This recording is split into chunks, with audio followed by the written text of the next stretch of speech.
this is what you're doing from what I see. You and I are storytellers. I do it Mhm. through video, you do it through print, magazine, photographs, and all that. But we're all trying to find ways to tell these stories of incredible women. I don't think the majority of the American public really appreciates veterans the way they should, number one. And number two, especially women veterans who are like, oh, about maybe 18 to 20% of the total military force is comprised of women. Yeah. And it's well documented and well researched that the military would not function as well as it does if they only had to depend on the men, That's because women bring something special to the military. And you know, when I was in a long time ago, I was in the Women's Army Corps. Mhm. And I was in from 1968 to 71. And during my time, I was personnel specialist. And this was before computers. When I was in, the big computer was as big, if not bigger than my house. Okay. And now it's this size. So it's just amazing to see the technology, but everything I did was old school, manual, or in the records we created, because I was spent most of my military career, such as it was, 2 years, 11 months, and 4 days Mm. at Fort Knox, Kentucky, at the home of armor, and I was a personnel specialist, and I was a record keeper, basically. Yeah, same here. So, and nothing wrong with that. Somebody has to do it. And Mhm. I'd rather do that than be in an infantry unit with bullets coming my way. I can tell you that. Mhm. And I'm a military brat myself. I was Same born in here. Hamilton and raised in the Marine Corps. And so for me, it was a natural. And all three of my parents, my father, my stepfather, and my mother, were World War II disabled veterans. Right. So in my mind, I didn't have a choice. And for me, it was the best choice I ever made in my life, was to go into the military. So having said that, the military is a great place to get equal pay for equal work, but there are still some issues with women in the military. And I think that's one of the reasons that you probably do your magazine. Yes, it is. It is. It's the equality has a long way to go. You know, you read things online that you know, oh look, they're going to make the qualifications even between men and women. So now it's even. It's like, well, you know, there's so much more to it than that. You know, women are built different. The guys don't have breasts out to here and running however many miles they're running. You know, women are heavier on the back end. We have endocrine systems that are so different than the men, that affect our health so differently than the men. You know, and I could keep going on and on and on. We are not equal as far as bodies go, so we have to be treated equally with what we have with our body to each other. You know, and it can't just be, oh look, you're doing the same job as them, so you have to have the same qualifications. Well, that's great to an extent, but the thing is that it really knocks a lot of the women out. It doesn't give that equality. It doesn't allow for it. And while there are some women who can meet those qualifications, that's fantastic. I love that. I was stationed with a bunch of those type, you know, those women who could do that. But you're still looking at the majority of women not being able to qualify based on male standards. And so it's got a long ways to go. It really does. And I think it has a long way to go, not with just the men, but the women too. And the women who don't understand that we are different. They think, well, we want to be equal. We have to be equal on this footing. It's like, well, you know, until men can get pregnant, I'm sorry, but we are not going to be equal that way. It's, you know, and men will never get pregnant. So do you start treating them like they're pregnant at times? It's just, it doesn't work that way. So it's not as simple as people would like it to be. It's very complex, and I think it's going to continue to be an uphill battle for many years down the road. For true equality to happen between men and women, they had to really teach each other. And this is, in my opinion, only my opinion, generational change. It won't happen. Now, I don't have kids or grandkids, but it will happen maybe in your grandkids' lifetime or your great grandkids' lifetime. Yes, It possibly. happened in my lifetime, but I have seen progress because, listen, I was in, you could not be married. And oh my God, if you became pregnant, you were out, medical discharge. You were not allowed to be married when I was in the army. I was in from 68 to 71. You had to choose between marriage or the military, not both. And if you became pregnant, Yeah, out especially if here. you were not married, Yep. out you go. And you think of the millions of dollars over decades of time that women have been in the military, Mhm. of all the bright women they lost because they didn't change those archaic rules. I just think Yep. of the people, some of the women that I serve with, you know, Yep. um, and they left. And it's like, you know, finally, though, the military has realized the error of the ways and decided it was worth the time to adapt the military to a more feminine point of view, to Yeah. understand the feminine philosophy. Yeah. You know, just because I'm not as physically strong as a man in every other way doesn't mean I'm not as smart as, or usually in most cases, to be honest, women are usually smarter than men. It just is, sorry. Don't let them know that though. Just don't let the secret out. Don't let the secret out.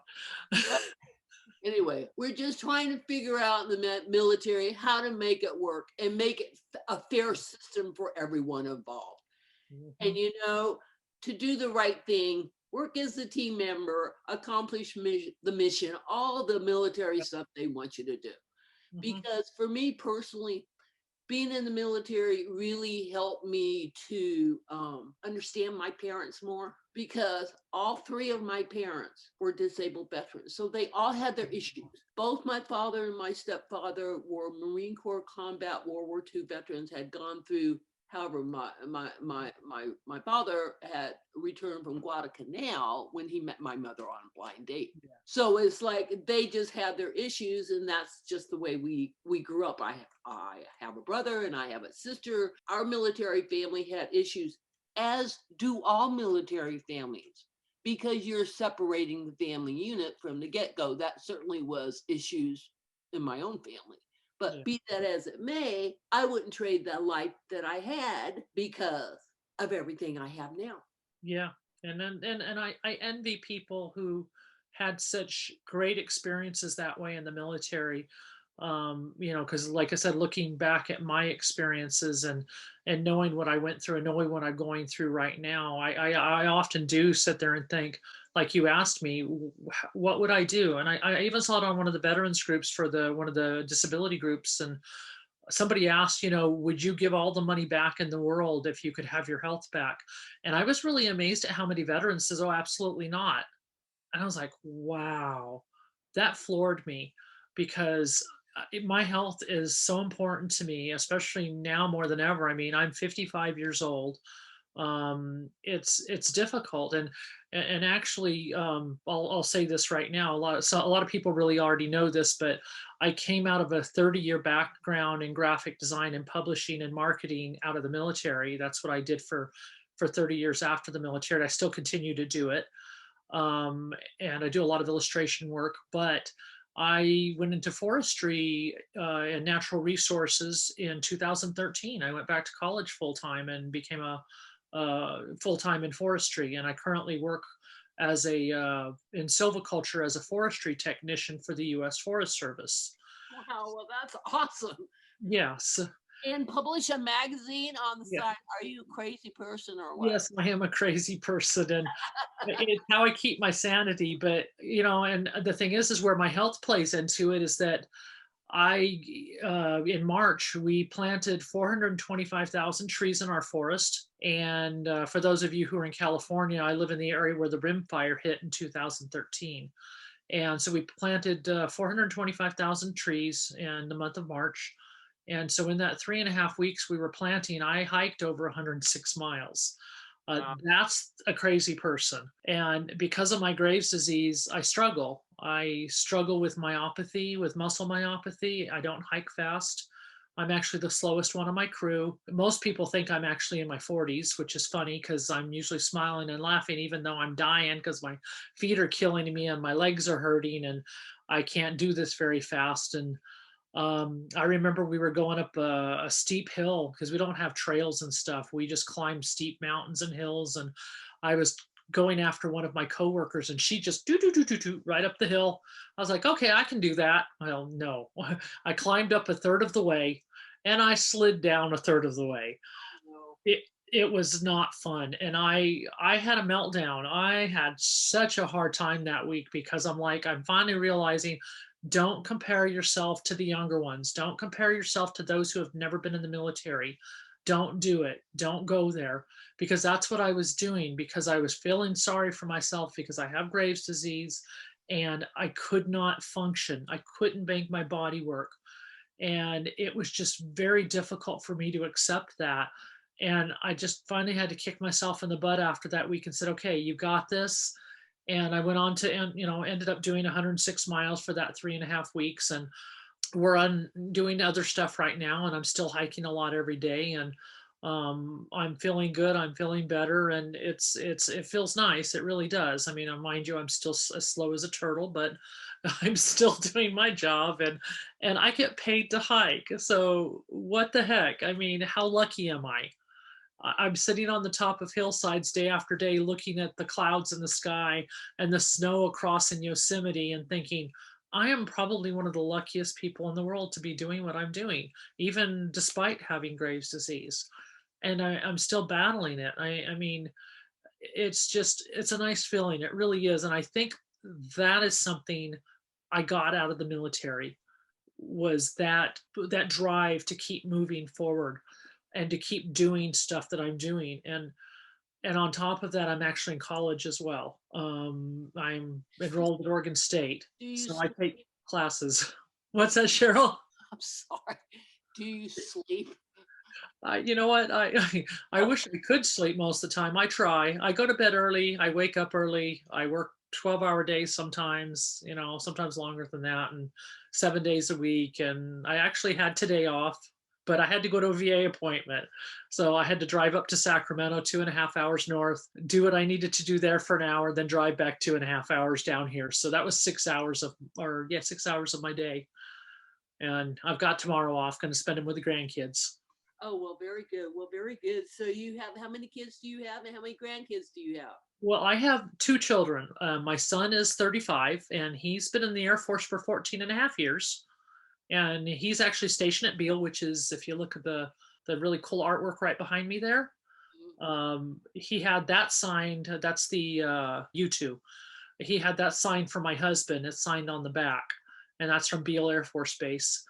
And then my daughter is 27 and she'll be 28 in September. So she's not too far to go, but and she just accepted a job in Antarctica. I saw that when you posted that. That's amazing and good for her. What an incredible opportunity. Yes, and she's also a filmmaker as yourself. She's got a degree in film from UC Santa Cruz, and she decided to go into a support capacity to go to Antarctica, and eventually look into their grants program to hopefully get over there on an artist grant to be able to do something in what she loves to do, which is maybe film or another type of art. She will be at the McMurdo station, which is the big place. And if you ever saw the John Carpenter's movie, The Thing, that's the station that they are stationed at. Amazing. And I also found out, Cheryl, this is fascinating. As a civilian going to McMurdo Station, the civilians get medals. I'm very impressed with what you're doing now. But before we get into that, I know you're a veteran and I know you served in the Air Force. So I'd like for you to tell us a little bit about your veteran story. Well, so I joined the military when I was 17. I put my hand up when I was 17, basically in 1983, fresh out of high school. Basically joined. My dad was he was in the Army at the time. Kind of wanted to follow in his footsteps, but I joined the Air Force, so he didn't know much about the Air Force, so he couldn't tell me what to do and what not to do. And I ended up going in March of 84. I served 3 years regular active duty at George Air Force Base in Southern California, and that base shut down, I believe, in 1990. Somewhere in the early 90s. And then I actually went in Palace Chase in 1987 and headed up to Moffett Field to serve with the 129th Rescue Group in Northern California. And there I actually discovered the AGR program, which is an active guard reservist program. So I was active duty Air Force with an Air National Guard unit. And that was for 7 years. So In total, I served 10 years, 2 months, and 3 days with the Air Force and those capacities. So very good. Would you trade your military experience? Would you trade what you learned in the military? If you had Um, your life to live over again, would you still join? you know what? Probably. And that's because of when I was at George Air Force Base, I actually was exposed to chemicals at George Air Force Base that I did not know about at the time as a young person. And I lived in the World War II barracks that sat on top of a benzene plume, and that's the rubber stuff. And of course, it's coming through the aquifers, and when you're drinking that, it causes your health to have issues. And I also ended up living in base housing, and the aquifers were poisoned with organophosphates or dieldrin, which is actually banned now. You can't even spray that anymore. And that's the stuff they used to spray around the base housing. And my son, he was a baby at the time. We used to go outside and play in the dirt all the time, and that's some of the stuff we got into. And because of that, I actually have Graves' disease. I was not diagnosed in the military, but I did have it while I was in the military. When you go back and look at your medical records, and you see all the signs, but they didn't know a lot about it back then, it appears. So I suffer from Graves' disease. I'm in remission, but I still suffer the symptoms. And so yes, I would actually give my entire military career if I could have my health. As far as learning goes, I was a 702 in the Air Force. That was my AFSC at the time. That's an information systems manager. And I was fortunate enough to end up in the publications distribution office, which meant I got to write policies, technical orders, publications for our unit. I also got to do the layouts and put them together. So it took me into the publishing world. It was kind of cool, actually. That I would not want to trade because it actually got me to where I'm at right now. So it's kind of a balancing act, really. Do I want my health back? Absolutely. I would throw my entire military career back for my health. The publishing part of it is what gets me. So maybe I would have gotten there in another way. I just don't know. And so that's kind of, in a nutshell, my military career. And you live in Northern California, is that right? I do. I live right outside of Yosemite National Park. Basically, I'm surrounded by the Stanislaus National Forest. I live in a little town called Groveland. It's the entryway to the northern part of Yosemite National Park. Yeah, well, I'm glad you are no longer in the military, because when I heard about your idea, I thought that is a fantastic idea. And I want you to tell us a little bit about what inspired you to come up with the AVOW magazine. And I will just go ahead and educate people and let them know what AVOW actually means. So it means American Veteran Organization of Women. But the other meaning to it is that everyone that goes into the military has to take a vow, That's correct. their hand. And so it has kind of what they call a double entendre meaning there. So what Absolutely. inspired you? Because it's brilliant, it's beautiful, it's recording history, is telling incredible stories of women veterans just doing amazing things. I have a friend of mine, Sheila Holmes. She's the editor in chief, and basically, her and I grew up in the same town, and she is an Air Force veteran. And believe it or not, we grew up in the same town, but we have never met in person before. And she knows a lot of my family members. I know a lot of the people she grew up around, vice versa. And so we connected via Facebook many, many years ago. And finally, we just talk about topics and things that come up with veterans, with women veterans. And we were talking about the American Legion and how you can flip open an American Legion magazine and you don't see women in it. Yeah, you just don't. And she had had a difficult time with one of the legions that she had belonged to or that she was working with.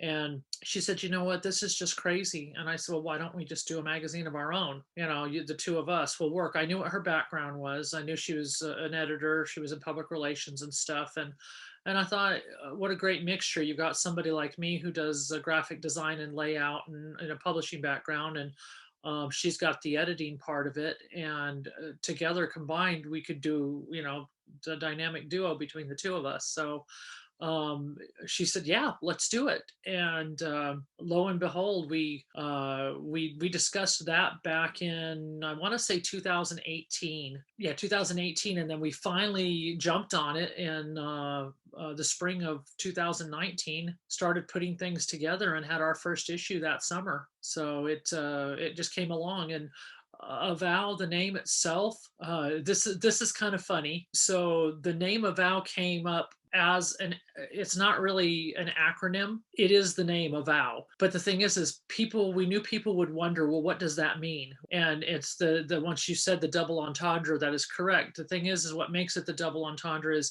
we gave the name, which is Avow, we actually gave it the brevity code, or so you would say, we gave it a name, which is the American Veteran Organization of Women. So technically it is not an official group or women who get together and have meetings, because we're not. We are like-minded women, which makes us an organization. We're a service organization. We're a military organization. We are women. We served. And so technically the American Veteran Organization of Women is an afterthought as far as the name goes. The name is Avow. That's what we go by. And if you want to break it down, then sure, call it the other name, but Avow is what the magazine is truly called. And so that double entendre actually weighs towards the shorter name. And we really like that and we prefer that. Now you publish this magazine quarterly, correct? So you That do is correct. 4 issues a year, Mhm, and you tell some pretty amazing stories. Now mhm. I've read a couple of the issues because I have them actually right here, and I love them all. Aha. About Sharon McDougall's mothership connection. That Please. is my favorite, Cheryl. That is absolutely my favorite story to tell.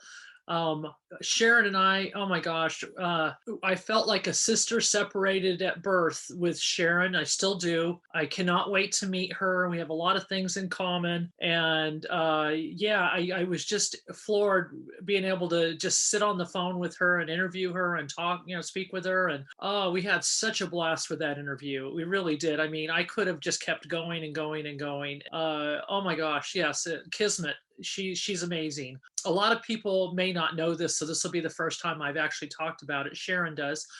But the Mothership Connection, the title of that article, it in light of BLM and things that are going on nowadays, Mothership Connection was by Parliament. It was a song that was very political, and I kind of wanted to throw it on the cover. And most people probably didn't catch that it's a political song that came out way back when. And if you ever get a chance, yeah, go find out what it's about. It fit the fight that's going on so well and tied in directly with Sharon's article. And yeah, I love it. That's my favorite one. First, when I got these magazines, when you shipped them out a few months back, I saw that cover. That's the first one I read. I said, it's a great story. Or And she's a phenomenal woman. and you have a very artistic background, and I know you do more than just, not that like this isn't enough. First of all, before I forget to say this, I want to say thank you for the graphics you made for BHB TV, because I really love it. Yeah, the new logo. Yep. I loved working on that. I'm so happy you like it. I'm very happy, so thank you. And you do other kinds of art as well, don't you? Yeah, I do. Oh, I do tons of art. I've been an artist since I was old enough to pick up a crayon and draw on a wall. I used to do a lot of design in the military. Audiovisual was across the hall from my office, and I consistently did posters for them. I don't have to do everything on the computer. I can draw by hand. I do a lot of artistic renderings. I do paintings. I watercolor. Pen and ink is actually my favorite, and I do a lot of digital art. And one of my favorite things that I've been doing for the last couple of years now is alcohol labels, beer labels, wine labels. Actually, I've been doing it longer than a couple of years because I've done a lot of wine labels. So I've been doing those for about 10 years. I just started doing beer labels, and they're so much fun. You can get so artistic with them. And I've been designing for a local brewery, and they really like my artwork. So I've been doing quite a few designs for them. You've been an artist your whole life, but I would like for you to speak to the power of art in its many forms and how it helps you. Well, it's funny that you say that too, actually, because you probably didn't know this, but my husband and I founded a nonprofit back in, we started in 1998. It was called Art Quotient. Instead of what's your IQ, what's your AQ? And, we started it to help kids, K through 12. And we used to produce a publication with their artwork in it. We used to have exhibits all over the United States. And I mean, we had some really cool stuff going on there. And one of the main reasons we had started that is because our son and our daughter are both artists. So even though my son is in civil engineer in the military, he's a brilliant commercial photographer and a beautiful artist, and he's also a musician. And my daughter, same thing. She's a cinematographer, a filmmaker. She also plays a lot of music, instruments, and she's also an artist. She does some beautiful, beautiful work and does animations and stuff. So it's just phenomenal to see when you've got kids like that and you're an artist yourself, you understand where they're coming from and you can nurture that. This is what I like about art, because you take it from in here, from Mm-hmm, inside your head, and you manifest it in a physical form. mm-hmm, And that's what you're doing, whether you do it through drawing or painting or sculpture or whatever. And that, to me, I have since in this last 5-6 years, I've been liberated mm-hmm, in a way I wasn't before. mm-hmm. Because now I have proved it to no one else but myself that I can be creative in a way I didn't think I had the ability to do. And you don't care what people think at this point because you've lived life. You found a way to make your dream come true, giving up a $55,000 a year job with no college degree because the call of the forest, the call of the trees was calling to you. And you found a way to make that happen. And I'm no different. And I can sit in my house. I'm retired. I have a nice pension from the state of California. Mm-hmm. You can do whatever you want to. I can do whatever I want, and I choose to spend my life, my retirement years, telling stories of women veterans, not just women veterans, but coincidentally, the 12 interviews we have done have all been with women veterans. People ask me a lot of times because I didn't make a lot of women friends in the military. I really didn't. I'm getting to know more military women, and I'm really impressed with all the military women I'm meeting and the friends I'm making, the contacts I'm making. Melissa Washington. There's just so many I'm connecting with, and I feel so good. And I feel like, wow, I connect with these women better than I did when I was in the military, because there wasn't a lot of us still when I joined, in the 80s. I have found my sense of purpose in doing these interviews, Yeah. and especially since the pandemic, because I can do all of this stuff on this computer that I'm doing the Zoom call. I do everything on this computer sitting in my office. Yeah. It's one thing to watch TV, but it's something quite else to make the TV